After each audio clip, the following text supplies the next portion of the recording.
Hello everyone, and welcome. The summer banner for 2018 is here, and that means that it's time for our new unit review. This update only features the banner, so let's get started. Our first new unit is Summer Cordelia. Cordelia is a Lance Cavalier with 157 BST. She's a linear offensive unit. With 32 attack and 38 speed, Cordelia has the highest base speed and combined offensive stat total among all Cavaliers. She's basically a better, more expensive version of Oscar, Roderick, or Perry. Cordelia's weapon is the Shell Lance. The Shell Lance is a generic lance with a built-in player phase stat boost. The summer weapons are the player phase versions of the old Christmas weapons, and in general, I think the Christmas weapons are more useful. Cordelia's A skill is Sturdy Blow, and her B skill is Dull Close.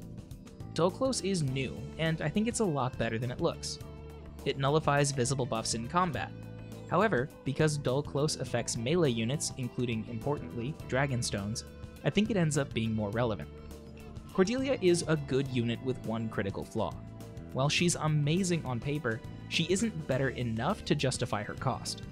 If you want a strong player phase Lance Cavalier, then Oscar, Roderick, and Perry can do the job just as well for much cheaper. Moving on, our second banner unit for this update is Ennis. Ennis is an axe flyer with 162 BST. He has a lot in common with Shigure. Both units are fast and are intended for use on dedicated flying teams.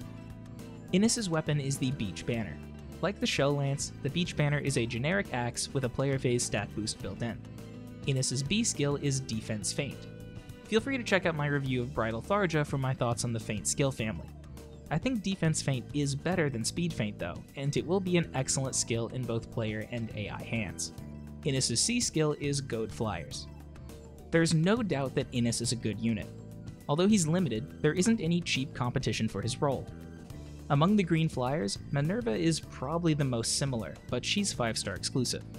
Unfortunately, Ennis's stat line wants a Fire Sweep weapon, but Fire Sweep Axe isn't a thing yet. Ennis is strong now, but whenever we do get a Fire Sweep Axe, he's going to become that much better. Our third unit is a new addition to the heroes roster, Noir. Noir is an infantry archer with 151 BST. In line with other recent units, Noir has good offensive stats alongside respectable bulk. With 32 attack and 36 speed, she's Setsuna but stronger. To me, Noir's most interesting feature though is her defense. With 27 base defense, Noir is very difficult for most distant counter units to kill in a single hit, so she can initiate safely into a wide variety of opponents. Noir's weapon is the Kokobo. Like the other Summer 2.0 weapons, it boosts all stats when initiating. Noir's A skill is Attack Speed +2, and her C skill is Infantry Rush. Infantry Rush is interesting, powerful, and very difficult to evaluate in a vacuum. It grants all infantry allies within 2 spaces of the carrier the Heavy Blade effect. Whether that's a good investment or not depends on how reliant your team is on Heavy Blade. Infantry Rush teams are complex, and I think they warrant independent discussion. For now though, think of it like this. Infantry Rush lets you run attack boosters alongside Quick Impulse without losing access to Heavy Blade. A lot of people are overestimating the power of Infantry Rush, but I think it can be broken in some specific circumstances. Noir is okay.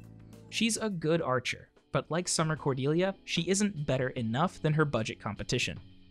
If you want a powerful infantry archer on the cheap, you can always invest in someone like Setsuna, Klein, or even Leon. Finally, our last unit for this update is an exciting one, Tana. Tana is a flying red mage with 149 BST.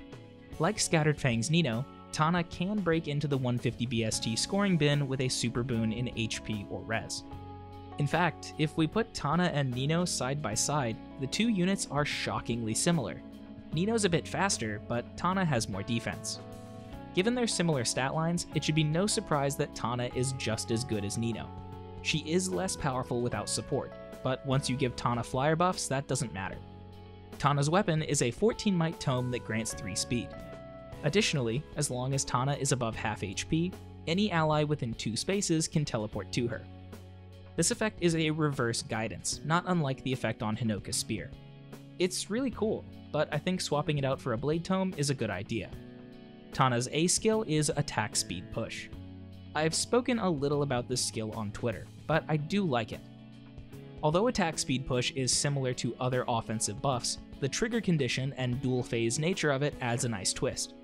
It's a skill that works best on units with Brave weapons, units with Renewal, or on units that only need to win one fight per map.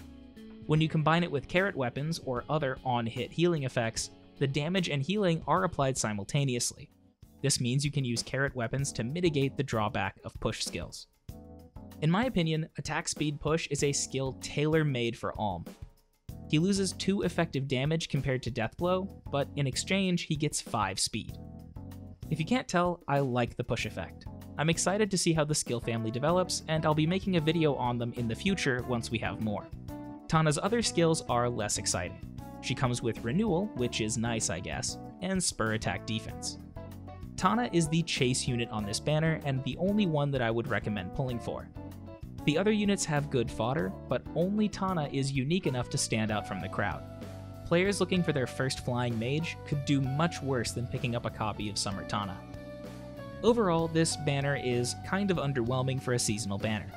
The art is fantastic, but you don't need to spend orbs to see the art. I don't know about you, but I'm starting to get a little bit fatigued by the similarity in unit stats. There's only so many ways to divide up stats, but I would like to see more variety. Regardless, all of the units and fodder are at least decent. Ennis, Noir, and Cordelia bring solid unit chassis and at least one piece of good fodder each to the table. The generic summer weapons are nice, even if I don't think they're as good as the Christmas weapons. Tana is the all-star on the banner, but I'd only pull for her if you don't already have a flying mage, or if you're whaling her to +10.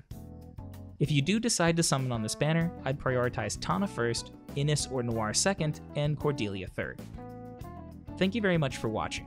If you enjoyed the video, please consider leaving a like or subscribing. You can find me on Twitter at DireThunderYT, so feel free to send me cool stuff or just drop by to say hello. As always, I hope to see you next time. Take care.